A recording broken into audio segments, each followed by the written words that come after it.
Reading by Greg Marguerite. Big Pill by Raymond Z. Gallun.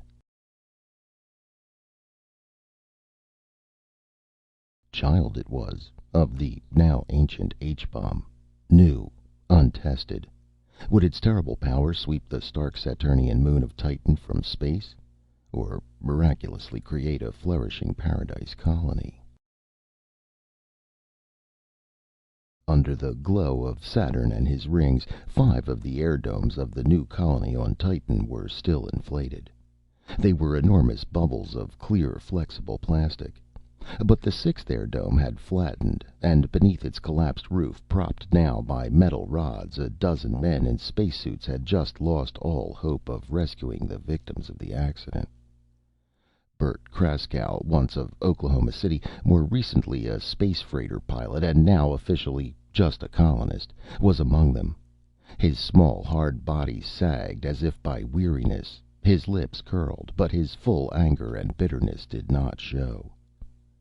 9 dead, he remarked into the radio phone of his oxygen helmet. No survivors. And then, inaudibly, inside his mind, I'm a stinking fool. Why didn't we act against Space Colonist Supply Incorporated before this could happen? His gaze swung back to the great rent that had opened in a seam in the air dome, under only normal earthly atmospheric pressure, when it should have been able to withstand much more. Instantly, the warmed air had rushed out into the near vacuum of Titan, Saturn's largest moon. Those who had been working the night shift under the dome to set up prefabricated cottages had discarded their spacesuits for better freedom of movement. It was the regulation thing to do, always considered safe. But they had been caught by the sudden dropping of pressure around them to almost zero, and by the terrible cold of the Titanian night. For a grief-stricken second, Bert Kraskow looked down again at the body beside which he stood. You could hardly see that the face had been young. The eyes popped. The pupils were white like ice. The fluid within had frozen. The mouth hung open. In the absence of normal air pressure, the blood in the body had boiled for a moment, before the cold had congealed it. Your kid brother, Nick, eh, Bert? An air-conditioning mechanic named Lawler said, almost in a whisper. About 20 years old, huh? 18. Bert Kraskow answered into his helmet phones as he spread the youth's coat over the distorted face. Old Stan Kraskow, metal worker, was there too. Bert's and Nick's dad. He was blubbering. There wasn't much that anybody could do for him. And for the other dead, there were other horrified mourners. Some of them had been half nuts from homesickness and the sight of harsh voidal stars even before this tragedy had happened. It was Lawler who first cut loose, cursing. He was a big, apish man with a certain fiery eloquence. Damned, lousy, stinking, obsolete equipment, he snarled. Breathe on it and it falls apart. Under old Bill Lauren, Space Colonist Supply used to make good, honest stuff. I worked with it on Mars and the moons of Jupiter. But now look at what the firm is turning out under Trenton Lauren, old Bill's super-efficient son. He was so greedy for quick profits in the new Titan colonization project, and so afraid of being scooped by new methods of making these fizzled-out worlds livable, that he didn't even take time to have his products decently inspected. And that after not being able to recognize progress. Hell, where is that dumb, crawling boob? There was a moment of silence. Then somebody muttered, "Speak of the devil." With eyes that had grown quite wolfish, Bert Kraskow saw Trenton Lauren arrive at last from the administration dome. He was plump, maybe 35, and somehow dapper even in a spacesuit. That he was here on Titan at all, and not in a pressurized settlement on Mars or at the main office of his firm in Chicago, was a cocky gesture of bravado, a leaf torn from the book of his more worthy sire. And perhaps more particularly an attempt to counteract the consequences of his bad business judgment personally. The fear of one who sees how his haste and breed can be called punishable criminal negligence was in his face. The things that had been human sprawled stiff before him, accusing him. But the worst was the presence of those grim, silent men who might add him forcibly to the death list. That moment held crystallized in it the conflict of an urge to win vast profits with the payment in human lives that had been exacted this time. Near dead Titan was the present step in mankind's outward march of colonial dominion toward the stars. Titan itself was rich in the radioactive ores that had become the fuel, the moving force, not only of the rockets of Earth's expanding space commerce, but of the wheels of industry and comfort at home.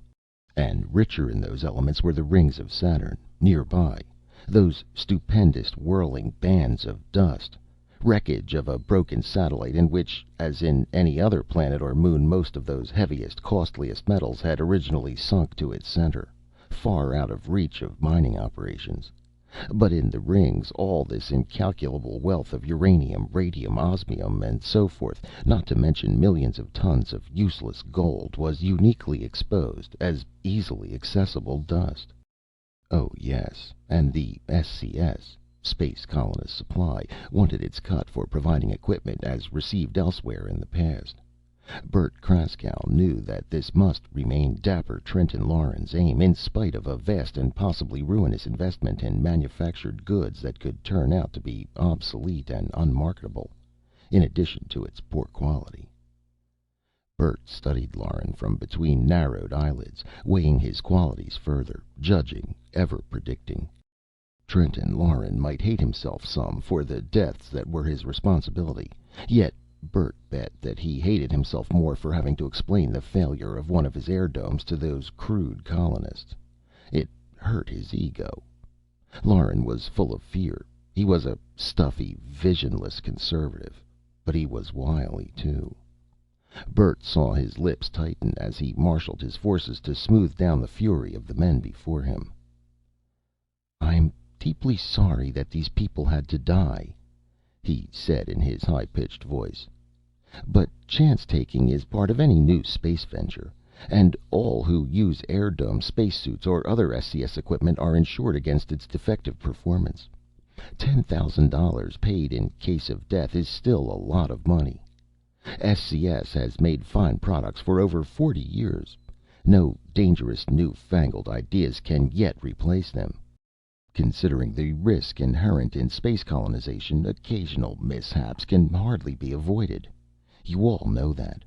Business, life, everything is a gamble." Sure, about chance-taking there was truth in his pompous words, but did one buy a life with a few $1,000s, or call money a just penalty for obvious and deadly neglect? Knots of muscle gathered at the angles of Lawler's square jaw. Old Stan Kraskow stared at Lauren as if he didn't believe that anybody could talk so stupidly.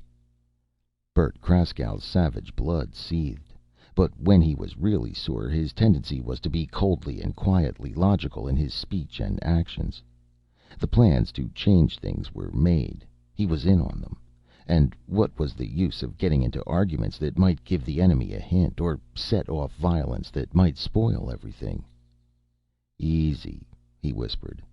"Dad, Lawler, don't talk. Don't start anything." But Alice Leland Kraskow, Bert's wife, had arrived on the scene.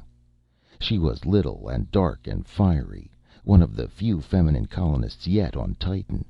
In another airdome, where Bert and she had their cottage, she had been awakened by the shouts of those who had seen the accident take place.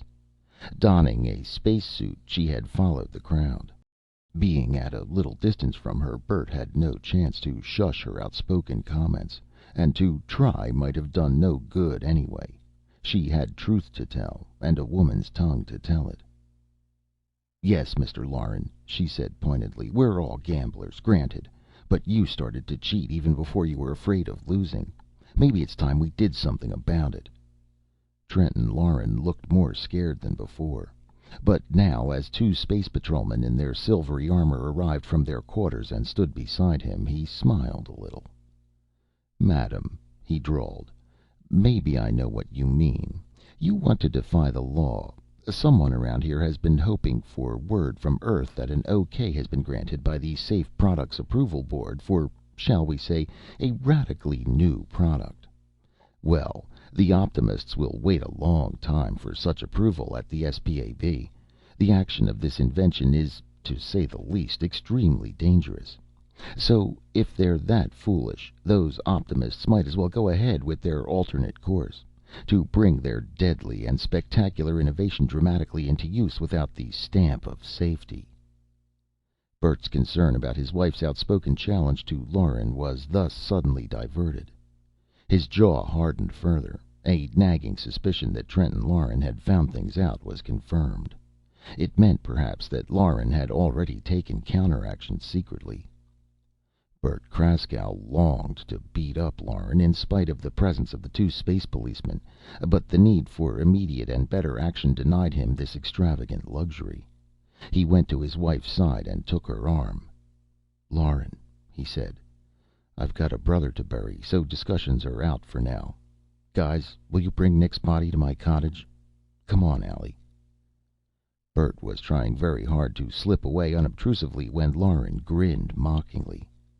"Hold on, Kraskow," he snapped. "You're tangled up in this matter somehow. I've learned that you've already broken a minor law by landing a ship quietly out in the deserts of Titan without declaring its presence. A ship that can be assumed reasonably to be freighted with lethal materials. As a dangerous individual, you can be put under an arrest of restraint. Legal technicalities can be disregarded in a raw colonization project where people are apt to show hysteria, and where something like military law must be enforced for general protection. The say-so of an old and honorable firm like SCS that you are a menace can, I am sure, be accepted. Patrolman, take him." The cops were puzzled. They offered no immediate objection as Bert, leading his wife, tried to pass them, but Lauren got in Bert's way to prevent him from slipping into the glowering crowd. Against a man in space armor, fists weren't very effective. Still, Bert had the satisfaction of giving Lauren a mighty shove that sent him sprawling. A terrible fury was behind it, the desperation of a last chance. Here was where he had come to become completely outlaw. Alice and he threaded their way through the crowd, where the cops could use neither their blasters nor their paralyzers, in spite of Lauren's frantic urging to get them. Once in the clear, Bert ran with his wife. There was no question of destination. They came to a metal shed. Inside it, beside the small spaceboat, they found Lawler, who had anticipated where Bert would go. The two men spoke to each other with their helmet radios shut off to avoid eavesdropping. They clasped hands so that the sound waves of their voices would have a channel over which to pass in the absence of a sufficiently dense atmosphere. "All of a sudden, I'm a little worried, Bert," Lawler growled. "About the big pill. Maybe Lauren is half right about its being so dangerous. After all, it has never been tested on a large scale before, and there are 200 people here on Titan." "Well, you know what's got to be done now. When you get to the Prometheus, tell Doc Kramer that I'm squeezing my thumbs." Lawler sounded almost plaintive at the end. Bert felt the tweak of that same worry, too, but his course was set. He grinned in the darkness that surrounded them. "Nuts," he said. "Even Lauren admits that everything is a gamble, remember? And you can pile all of the people into the spaceship here in camp and blast off with them, and hover at a safe distance from Titan till we're absolutely sure. I'd better hurry now, Lawler. Lauren's cops'll be on my tail any second. Gotta go." "With your wife along?" Lawler demanded. "Sure," Bert answered. "Allie's a fine shot with a blaster. Often I wish she wasn't such a good shot with her tongue. But I guess that with Lauren she cleared the atmosphere. Right, Allie?" With a small hand on the shoulder of each man, Alice had been listening in. "I think so," she answered grimly. "Let's dash." 10 seconds later, Bert Kraskow and his wife went rocketing up into the weird and glorious Titanian night, which was nearing its end. They thought of Doc Kramer, the little physicist, waiting for them out in the desert, in the spaceship Prometheus, with its terrible and wonderful cargo. Bert thought, too, of his contact and contract with the New Colonist Supply Company, which was also called Prometheus. Yeah, Prometheus, the educator, the fire-bringing god of the ancient Greeks, the symbol of progress. At that moment, Bert Kraskow felt very right. He'd been hired secretly to help carry the torch against the stiff and smug forces of conservative obstructionism, with its awkward and now antiquated methods. Alice kept looking behind through the windows of the spaceboat's cabin. She spoke now with her helmet face window open, for there was breathable air around them. "I was thinking that Lauren might want us to run like this, Bert, so that we'd lead the cops to the hiding place of the Prometheus. So far, there's no pursuit." Bert growled. "I'm not worried that the patrol boys won't be along. What really scares me is that some of Lauren's men may have already found the Prometheus. We'll just have to wait and see." Beneath the spaceboat, the desert rolled. Vast Saturn and his multiple moons hung against the black and all but airless star curtain. Then, all of a sudden, before the eastward hurtling craft, it was daylight, as the tiny sun burst over the horizon. Its wan rays fell on pale, stratified mists of air, all but frozen in the cold night. Those mists, cupped between the hills, were the last of Titan's atmosphere. Once, eons ago, when monster Saturn had been hot enough to supplement the far-off sun's heat with radiation of its own, those hills had been, for a few brief ages, verdant with primitive mossy growths. Bert followed the dry bed of an ancient river till he came to the rocky cleft where the Prometheus had been concealed. Just as they glimpsed the ship, Alice gave a sharp gasp as they saw another spaceboat dart unhurriedly away. Bert landed in the rocky gorge, and on foot they approached the Prometheus, cautiously, the blasters from the cabin of the spaceboat gripped in their gauntleted hands. They found the ship's airlock securely bolted, but someone had tried to cut through its tough, heat-resistant shell with a blaster, for the metal was still hot. "A break," Bert breathed raggedly. "We got here just in time to scare them off. Hey!" That was when they found Doc Kramer. He lay behind a boulder, a pathetic little figure who seemed to be merely sleeping. There wasn't a mark on him that could be easily discovered. There was no time to figure out how he had died. By poisoned needle, overstrong paralyzer beam, or whatever. His body within its spacesuit was just beginning to develop rigor mortis. Alice's eyes were wet, her small jaw set hard. "Your brother's death was at least an unintentional accident caused by carelessly made equipment, Bert," she said. "But Doc was murdered." "Yeah," Bert grated thickly. "Only murder is awful hard to prove as far from civilization as this. Come on, we can't do a thing about it right now." Double rage and grief drove him on toward what he must do with greater insistence than before. With a key from his hip pouch, he opened the airlock of the Prometheus. With great caution, they went inside, but found no one in the ship. The mood of its interior was brooding and sullen. Every cubic foot of the space not taken up by its machinery and fuel was packed with black ingots of an alloy, a large proportion of which was fissionable metal, quiescent now and harmless, but under the right kind of primer capable of bursting into a specialized hell of energy. 5,000 tons of the stuff, Earth weight. But even all this was the secondary part of the purpose for which the Prometheus had been fitted. Bert and Alice followed a narrow catwalk to a compartment along the keel of the ship which was fitted like a huge bomb bay. And the monster that rested there, gripped by mechanically operated jaws, would certainly have fitted the definition of a bomb, as well as anything that had ever been made by Earth science. Child it was of the now ancient H-bomb. It was a tapered cylinder 100 feet long and 30 feet thick.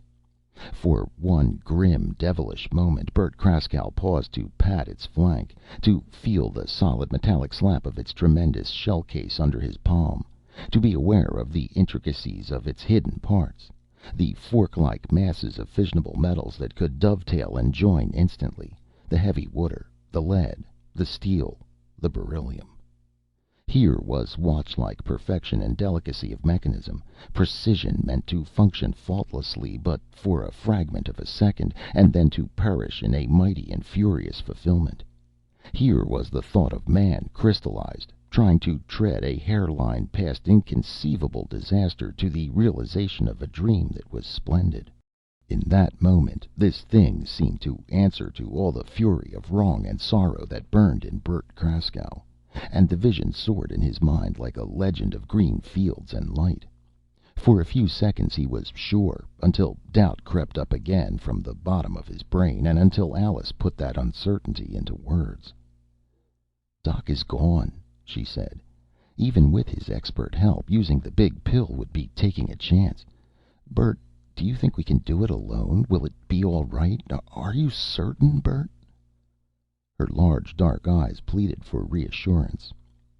He sighed as the strain plucked at his nerves. In spite of what he knew of Doc Kramer's careful, small-scale tests, maybe what he felt was just a normal suspicion of anything so new and so colossal. "No, Allie, not absolutely certain," he replied. "But how can anybody ever be sure of anything unless they try it?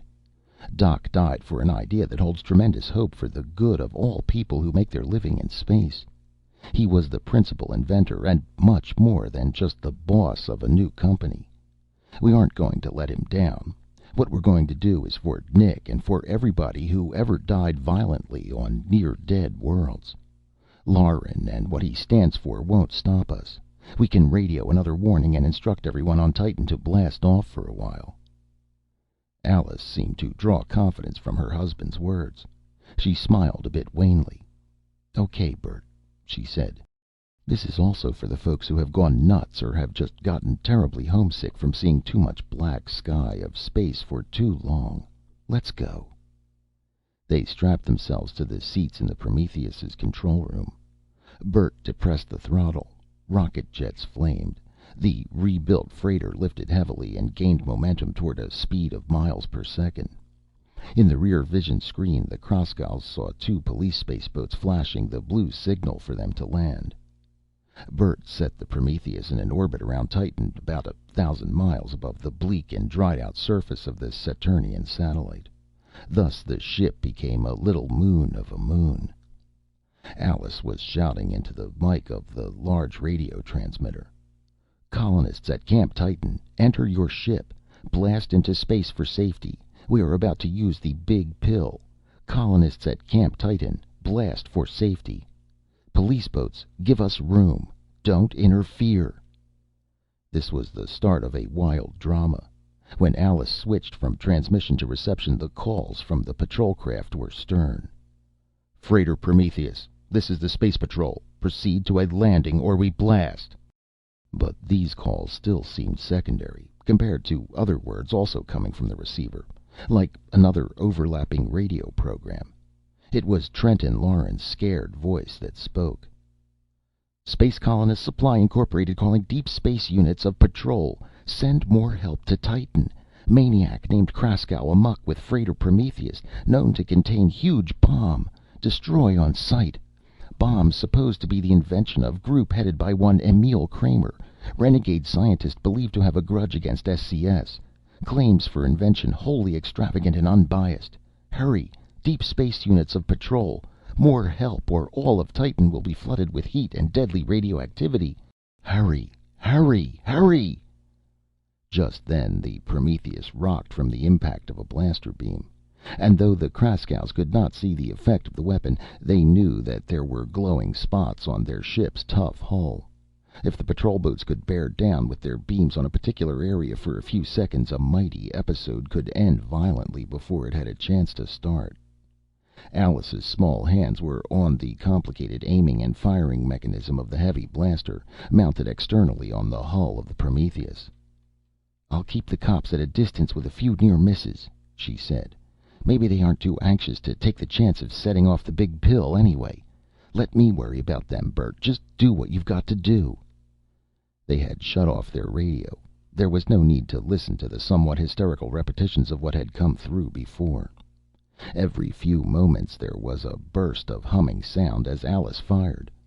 Bert put additional power into the rockets to surpass fixed orbital speed, but he held the ship to a tight curve around Titan. It was best to cover distance as quickly as possible. In his speeding course he passed almost over the camp, but his purpose was to bomb a point at antipodes from it, halfway around this Saturnian moon. Under full acceleration the Prometheus was soon nearing this destination. To allow for the Big Pill's forward motion, imparted to it by the ship's velocity even after release, he pressed the lever that opened the bomb bay doors and then jabbed the single button that controlled both release and the firing of the gigantic missile's own propulsive jets. Without those jets, considering the centrifugal force of its vast velocity in a circular path around Titan, much overbalancing the feebler gravitational pull of the moon, it could not have started its fall at all. It needed jets to drive it down. Bert jabbed the button with his eyes closed, since he had no precise target to hit. His teeth were gritted. With the sudden loss of mass, the ship lurched. Bert had to struggle for a moment to adjust the angle of its flaming stern jets and bring it back on course. In another few seconds he cut the stern jets out entirely and opened the fore nozzles wide to check excess speed, and re-establish the Prometheus in a stable orbit around Titan, one that could last forever without additional thrust. "Well, the Big Pill is on its way, for better or worse," Alice remarked. "Half of our job is done." But time had to pass before that metal colossus could drive itself and fall the 1,000 miles to the bleak, dried-out hills below, and the spaceship hurtled on to leave the point of coming impact far beyond the horizon.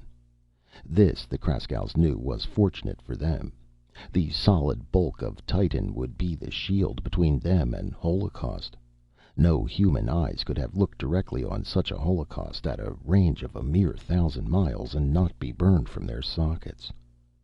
Bert and Alice noticed that the Space Patrol craft were no longer pursuing them. Alice switched on the radio again, but only jangled sounds came through. "Now for the last half of our job, Allie," Bert said. "First, we attach shoulder pack jets to our spacesuits." This was accomplished a few seconds before the stupendous flash of the Big Pill's explosion blazed beyond the horizon. The dark curve of Titan's bulk was limned against thin white fire that streamed outward toward the stars like comet's hair. The spectacle looked like a much enlarged color photo of a segment of a solar eclipse. The glare on the other side of Titan was so intense and far-reaching that the night portions of huge Saturn and his other satellites, and the shadowed part of the fabulous treasure-filled rings, all hundreds of thousands of miles away, registered an easily perceptible flicker. But in airless space, of course, no sound was transmitted. Alice's face went pale. Bert did not stop doing what must be done, adjusting the timing system in the black case beside his pilot's seat, and looking with a final intense glance along the cable which led back through the hull of the ship to a silvery pipe-like thing around which the thousands of tons of sinister black ingots were stacked. It was the primer cap of another kind of subatomic fury. About the white fire beyond the horizon, hardly dimming at all after its first dazzling flash, neither Alice nor Bert said anything. Maybe their awe and concern were too great, but already long fingers of incandescent gases were jetting and flowing over the hilltops as if to catch up with the speeding ship. Bert Kraskow knew pretty well what was going on where the Big Pill had struck the crust of Titan. First there had been that stupendous blast. Then inconceivable blue-white incandescence, like the heart of a star, began gnawing more gradually into the walls of the gigantic crater that had been formed. A chain-reacting process was now spreading through the silicates and other components of Titan's crust. It was a blunt and terrible inferno. But to the scientists' view, chemical compounds were being broken apart. Atoms were being shattered and recast in new forms as floods of neutrons and other basic particles raced like bullets through their structure. On a small scale, here was something that was like the birth of the universe. Bert found his voice at last. "The ship is firm in its orbit around Titan, Allie. The primer is set for 30 minutes from now, and we're approaching position above camp again. So here's where we bail out." The Kraskows closed their helmet face windows and jumped from the airlock together. Flame propelled by their shoulder-packed jets, they darted downward toward the sad rolling hills that curved away under the weak light of the distance-shrunken sun. It was hard to believe that eons ago, before most of Titan's air and water had leaked away into space, those hills had been green with life. Even with an ugly, red-lit vapor pouring and spreading over the arc of Titan's edge, they thought of such things. Their helmet radiophones were full of static from intense electromagnetic disturbances, so that it was hard to converse. But presently Alice shouted, "Bert, it's funny that we don't see the ship from camp anywhere in space. They must have gotten our warning to blast off with everybody. Radio reception was clear as a bell. Then wait! Somebody's trying to call us now." Bert strained his ears to penetrate the scratchy noises thrown up by the atomic holocaust that he had set off, and hear the words spoken blurredly by a familiar voice. "Bert, Alice, this is Lawler. Rockets of ship won't function, so can't leave camp. 2 small patrol boats cleared Titan with some women. 2 small, few passengers, most stranded here. Bert, what? I think... Lauren..." The rest of the words were drowned in a cataract of static. Bert gulped. His mouth tasted suddenly sour with near panic. "Lauren," he grated, his voice like a file. Again, it would be a long chance that the ship broke down just by coincidence. He doctored those rockets and probably got clear in his own spaceboat.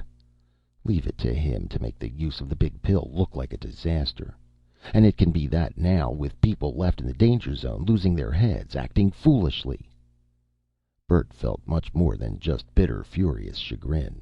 His fellow colonists might lose their lives. He was responsible. He had launched a gigantic experiment recklessly. "All we can do is get back to camp as fast as possible," Alice shouted above the static. "Come on, Bert, bear down on the jets." So they hurtled at even greater speed toward the surface of Titan below. Meanwhile, faintly luminous vapors continued to pour over the hills from the direction of the terrible glow that fringed the horizon. Minutes before they reached the ground, hot, dusty murk thickened around them. It blew against them like a devil's wind. They began to use their jets to break speed. The camp was all but lost to view in the thickening haze. They landed heavily a mile outside it and went rolling for a few yards after the impact. Dazed, they staggered up. For a while their impressions were blurred, as if they struggled through some murky, cobwebby nightmare. Once more on Titan, silent as death for unthinkable ages, there were howling wind sounds that found their way to Alice and Bert dimly through their oxygen helmets. Often the hot blast bowled them over, but they arose and kept on toward camp. Bert took a Geiger counter, pencil-sized, from his chest pocket. In it, flashes of light replaced the ancient clicking. It flickered madly. This meant that outside their shielding spacesuits was radioactive death. The gases of the wind that howled around them had been in part released from chemical compounds, but more had been transmuted from other elements of the rock and dust in the crust of Titan, in that atomic vortex where the big pill had struck. Those gases were so new that they were tainted with the fires of their birth, saturated with radioactivity. "It's nothing that we didn't expect, Allie," Bert grated into his helmet phone, as if to reassure himself as well as his wife. "We knew beforehand." His arm was around Alice, supporting her unsteady steps. Through blowing clouds of dust and gas that had surpassed hurricane force, they reached camp. Through the murk they saw that the wind had flattened and scorched every air dome. But there was no one in sight. "The people must be inside the ship," Alice shouted. "Even if it can't fly, it can protect them. There it is, undamaged." "Yeah," Bert agreed, but he knew that her cheerfulness was a little like grabbing at a straw. Then Alice had another thought. "By now there isn't any more spaceship Prometheus," she said. "It has melted into a globe of incandescent metal, kept hot by a slow atomic breakdown in its substance. But it's sticking to the same tight orbit around Titan." They hadn't seen it happen because by then the Prometheus had passed beyond the horizon, but the globe would circle Titan and return. Alice kept trying to be cheerful. Bert felt a flicker of that same mood when he said, "Sure, Allie." But then his mind dropped the subject of the Prometheus, for there was too much terrible uncertainty and human confusion to be dealt with. Bert led Alice to the small, seldom used airlock near the stern of the camp ship. He had a logical hunch that Lawler would be waiting just inside to tell them what the situation was on board. The hunch proved true. The lock's inner door slid aside stiffly, and there was Lawler, a finger to his lips. Quickly, the Kraskows removed their radioactivity-tainted spacesuits. Bert spoke softly. "Well, Lawler, how do the gases that are spreading over Titan test out chemically?" "As we expected, Bert. Plenty of nitrogen, some helium, plenty of hydrogen, a lot more oxygen. So that as all the hydrogen burns, combines with it to form water vapor, there still will be lots of oxygen left over, floating free. Of course, these gases are still so radioactive that half a lungful would kill. Only time will tell if Doc figured things straight. By the way, where is he?" "Dead," Bert answered. "Murdered." Lawler's lip curled, but he showed no surprise. "Uh-huh," he grunted. "We can't prove the sabotage of this ship's rockets, either. When we tried to take off, they just fizzled out their insides." Then Lawler's eyes gleamed. "But," he said, "I foresaw funny business, so I doctored the jets of Lauren's private spaceboat as a precaution. He's still here with a couple of his stooges. He just about had hysterics when the space cops couldn't find room for him. He's been yelling accusations and promises of court action ever since, while trying to repair his spaceboat." "How are the colonists taking what happened?" Bert cut in. Lawler shrugged. "Not bad, not good. What you'd expect. Lots of those people are new to space. That was hard to take in itself. Add some messy deaths, and now this, and with Lauren yelling, well, plenty of them don't like us." "Did anybody get hurt yet?" Bert demanded. "Not yet. Want to see the bunch?" "Sure," Bert answered. He thrust Alice behind him as they approached the main lounge of the ship, where most of the colonists were assembled. Trenton Lauren's voice burst on his ears. "There he is. Kraskow, I'll see that you spend your life in prison. A patrol ship is coming out from Mars right now to get you. You may even hang. Out there in camp are $10 million worth of equipment, property of my firm, which has been destroyed by your malicious action. And you've made a whole world useless for colonization for centuries to come. It's poisoned with radioactivity. Maybe we'll all die. Do you hear me, Kraskow? Die!"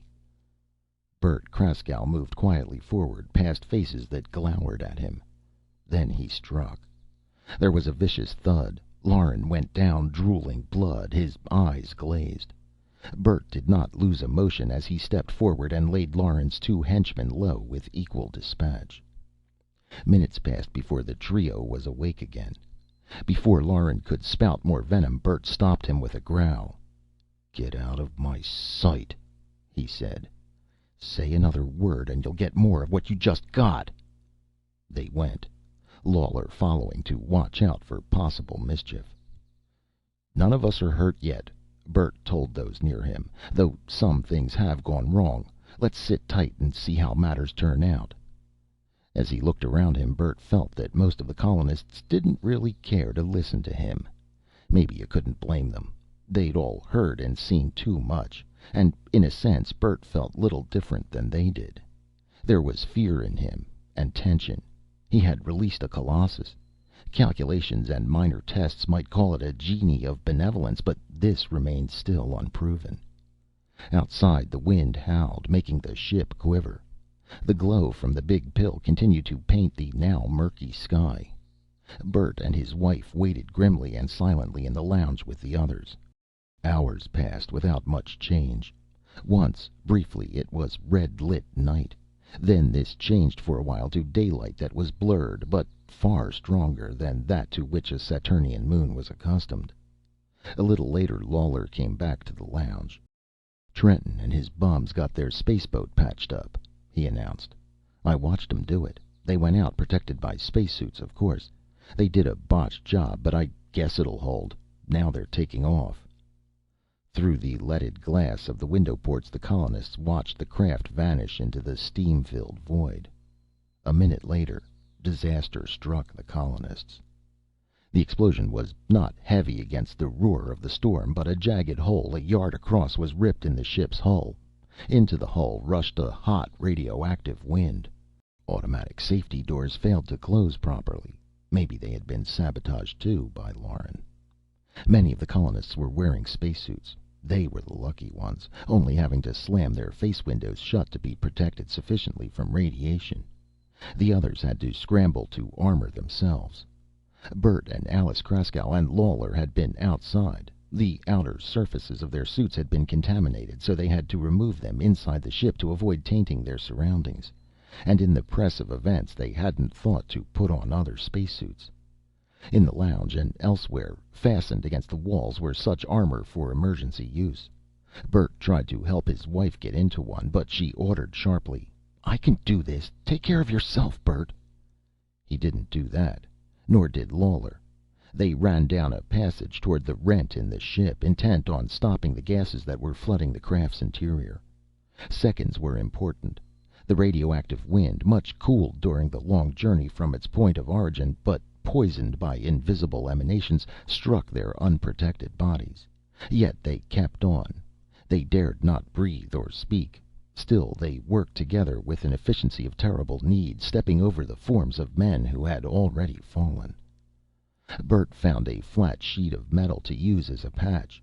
He fitted it over the rent, and while Lawler piled boxes of supplies against it to hold it in place, sealed the edges with a thick, tarry substance. When the job was done, they staggered back to the lounge. Blotches of color danced before their vision. Many corpuscles in their blood had already been destroyed by radiation. They sank to the deck. Bert had a jangled impression of Alice, now in a spacesuit, holding his head. He saw her lips mouthing endearments. Game little Alice. His mind wandered off. He was going to die. Maybe everyone on the ship was going to die. Lauren's last move had been meant to provide a real disaster with many deaths. Prove the big pill a failure. Make sure that it would be banned for good by the Safe Products Approval Board. Put the stamp of crime on Doc Kramer, the gentle little scientist who had been murdered. And on him, Bert Kraskow. And where was the rat Lauren? On his way to the colonized moons of Jupiter, or even Mars, yelling and accusing by radio all along the line. As consciousness faded further, Bert stopped thinking unpleasant things.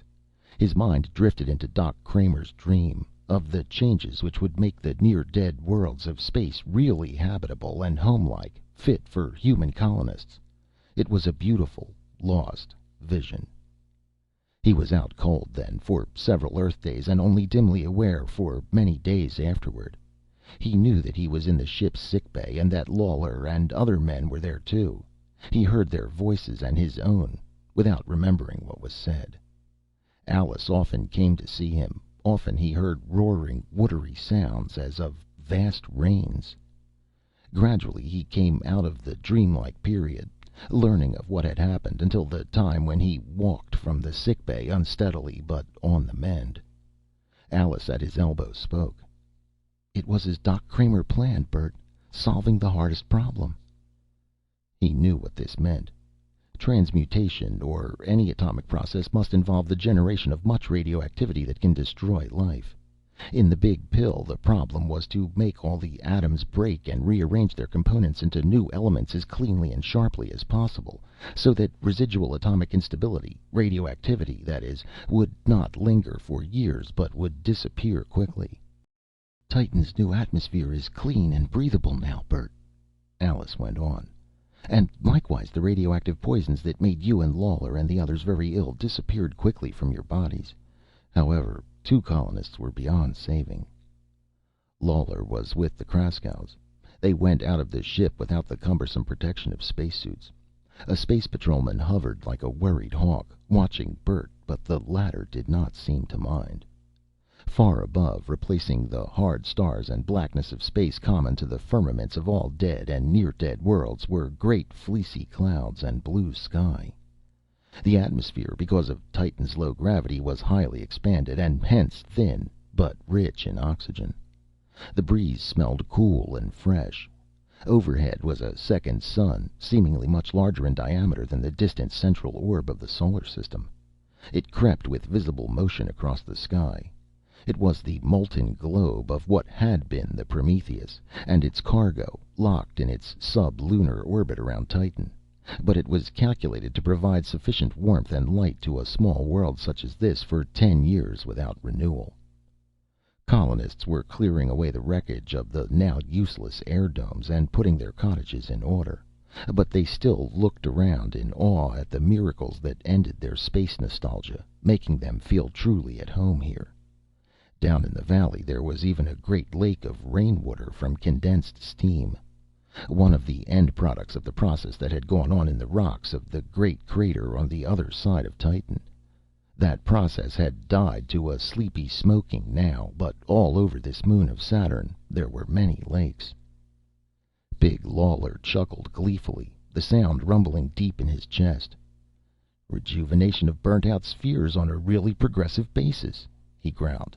"Not obsolete jury-rigged junk. Expensive? Sure. But we can pay for it. Out there are Saturn's metal-rich rings." Bert was thinking that same trick could be used on any world with enough gravity to hold down a respectable atmosphere. Half-dead Mars, Jupiter's 4 biggest moons, some of the other satellites of Saturn, Mercury. "The one thing that burns me is that my brother Nick and Doc Kramer and those 2 colonists had to die," Bert grated. "Poor Doc. He was rich from the atomic engines he invented, and I knew long ago that by his will all his stock is to be put in trust for the welfare of spacemen and colonists. Should we feel glad or humble?" Lawler's grin had become a snarl. "Damn Trenton Lauren," he said. Alice didn't exactly smile. "I should have told you this before," she offered seriously, "but death always upsets me. By radio report from a scouting patrol boat an hour ago, Lauren and his stooges were found, smashed and burned in the crash of their craft 100 miles from camp. Their half-repaired spaceboat killed them." Bert and Lawler exchanged glances. Their anger faded. "What's new from the Safe Products Approval Board, Allie?" Lawler asked at last. "You seem to find things out fast."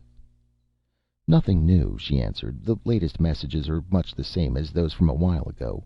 Guarded enthusiasm and the statement that an OK for the Kramer methods must be withheld pending complete and prompt investigation. Can't blame them. Caution is important." "Maybe if you played your cards right, you could become the new president of the Prometheus outfit, Bert," Lawler kidded. But the possibility was certainly there. Bert was proud of what he'd done. Prometheus owed him plenty. Still, looking across camp, past cottages and shops, to the red mud of the once dry, frigid hills, and down to the blue lake in the valley reflecting sky and clouds, he knew that his heart was here in this crescendoing colonial scene. Somewhere a circle saw screamed. From the metals shop came the clanging of a mechanical hammer. These were sounds of a great future here. "Nuts, pal," Bert chuckled to Lawler. "I'll leave the official pencil pushing to the lab experts. The building and progress are here. You and Allie and I will all be back on Titan very soon." These 3 began to be aware that a crowd of still befuddled but happy colonists were gathering around them. Another Space Patrol man approached and said very officially, "Mr. and Mrs. Kraskow and Mr. Lawler, our large ship leaves for Earth in 5 hours. Be ready to blast off. As you are aware, certain still valid charges were lodged against you by Trenton Lauren. You used dangerous equipment not yet legally approved. As you are also aware, you must go to answer these charges. Sorry, but we of the Patrol know the score. In the face of your success, I'm sure that this is mere red tape." Bert scowled until he saw the cop's sly grin. "Worried?" Alice asked him, smiling. She was pretty. She had courage. She had everything. "Worried?" Bert echoed. In general, he approved the SPAB. "How can we lose on this last gamble with all the cards stacked in our favor? We even win a needed short vacation on Earth." "What are you 2 going to bring back for me?" an old man grimed from the forges demanded, grinning. It was old Stan Kraskow, who had buried his younger son in the camp cemetery. "Hiya, Dad," Bert greeted happily. "What'll we bring him, Allie?" "Wild birds, Pop," Alice answered. her eyes twinkling. "You always liked wild birds. No world is complete without them." Bert noticed that the gardens of the camp, planted weeks ago under airdomes that were now being cleared away, were now showing a faint green, the beginning of a new and verdant Titan.